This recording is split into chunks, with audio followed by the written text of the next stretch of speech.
বিগত 16 বছর বাংলাদেশের পররাষ্ট্রনীতি ছিল একটি নতজানু, একটি মেরুদণ্ডহীন পররাষ্ট্রনীতি। একটি দেশকে কেন্দ্র করে, পার্শ্ববর্তী একটি দেশকে কেন্দ্র করে আমাদের সমস্ত নীতি, বিশেষ করে পররাষ্ট্রনীতি পরিচালিত হয়েছে। আমাদেরকে বিশ্বের বিভিন্ন দেশ চিনত না, ভুলে গিয়েছিল। আমাদেরকে চিনত ভারতের চোখে। আমরা এমন একটি পররাষ্ট্রনীতি চাই, এমন একটি স্বাধীন সার্বভৌম বাংলাদেশ চাই, যেখানে আমরা সম্মান এবং মর্যাদার ভিত্তিতে আমাদের প্রতিবেশীর সাথে আমরা কথা বলবো, চোখে চোখ রেখে আমরা কথা বলবো, মাথা নিচু করে চোখ নত করে আমরা কথা বলবো না।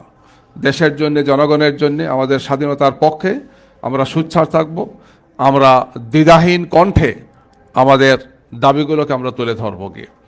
এই ধরনের সম্মান এবং মর্যাদার ভিত্তিতে বাংলাদেশের পররাষ্ট্রনীতি হবে ইনশাআল্লাহ। এবং সেটির জন্য আগামী নির্বাচন, যেটি আজকে থেকে কয়েকদিন পরে অনুষ্ঠিত হবে, ফেব্রুয়ারি মাসের 12 তারিখ, আপনারা জানেন। আমরা সেই নির্বাচনের জাতি আজকে উন্মুখ হয়ে বসে আছেন। সেই নির্বাচনে জাতির আগামীর ভবিষ্যৎ নির্ধারণ করবে।